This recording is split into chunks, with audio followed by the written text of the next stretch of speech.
Hey guys, so several years ago when I was running a nonprofit, I used to travel around the world, live in slums and refugee camps, all that normal stuff. And I talked about it a lot before, so I won't go into it here. But one of the experiences I had gave me an insight into isolation like nothing I've ever experienced. So I actually was in New York City and I lived homeless for 4 days in a row. Now, obviously, I wasn't really homeless. I had a way out. If I had to get out, I had a little flip phone. I had a Metro card. I could find my way home, to safety or whatever. But I didn't have any money. I didn't have anything with me. I basically just spent 4 days living on the streets, and I checked into a homeless shelter. I slept on the floor of Penn Station, and to get money for food, I either had to go to a soup kitchen or I had to panhandle. And so one day, my very first day being homeless in Manhattan, I panhandled. I asked people for money. And so I sat in a little subway stairwell, and I was like, "Sir, can I have $1? Ma'am, do you have a quarter?" And what happened to me changed my life forever. Because in those few minutes, I had people completely ignore me, completely pretend that I didn't exist. They didn't make eye contact with me. They felt like ashamed that I was even there.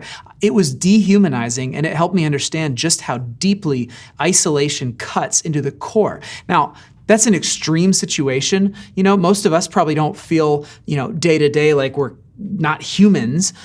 But we all know what it feels like to be isolated when you start to wonder, does anyone even know if I exist? Does anyone care about me? Are the relationships that I have, are they all just a show? You know how that feels. I know how that feels. And so what do we do as the church to deal with the fact that so many people, including ourselves, often feel that way?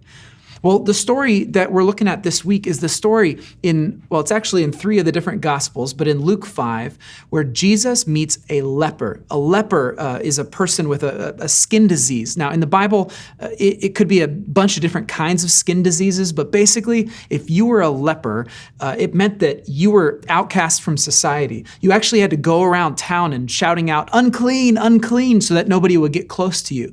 It was a very isolating time. You can imagine, kind of like being homeless, people didn't want to be near you. They didn't want your uncleanliness to get onto them.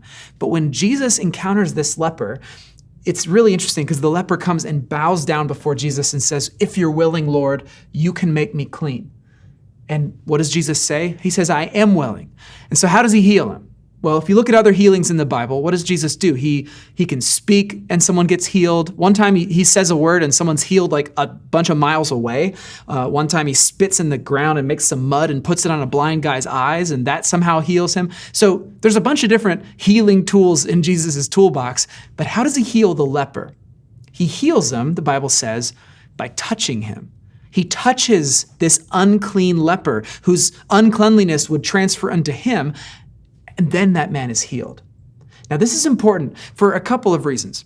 It's important to notice, first of all, that when Jesus and his followers bring healing into the world, we aren't corrupted by the darkness of the world. The darkness of the world is made light and is healed. The cleanliness of Jesus transferred to the uncleanliness of the man and brought it away. So it's important to remember that Jesus reverses the flow of shame and uncleanliness and all of that stuff. But the second thing is that Jesus saw that man, saw the dignity in that man, and by touching him, he was telling everyone around him, this man is worthy of love. He's worthy of love. He touched him, and that's what took away his leprosy.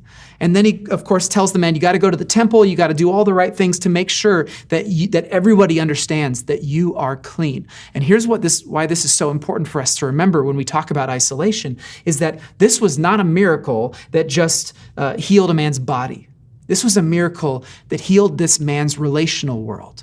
By being clean, by having this leprosy gone, this man could once again re-enter society.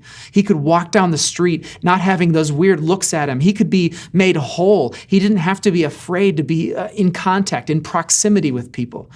That's what Jesus' healing did. It brought him, by being in proximity to this man, he allowed this man to be in proximity to others.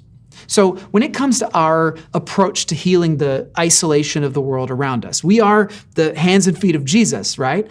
Obviously, we can't touch people right now. We can't be in physical proximity to people.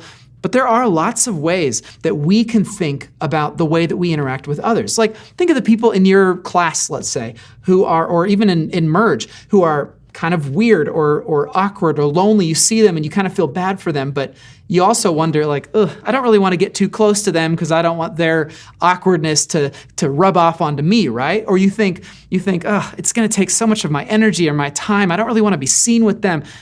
What if we were to have the same attitude that Jesus had and be willing to be in proximity with, to be close to risk catching whatever other people have, because we know that it's not that their situation catches onto us, but that the love of Jesus that's flowing through us catches onto them.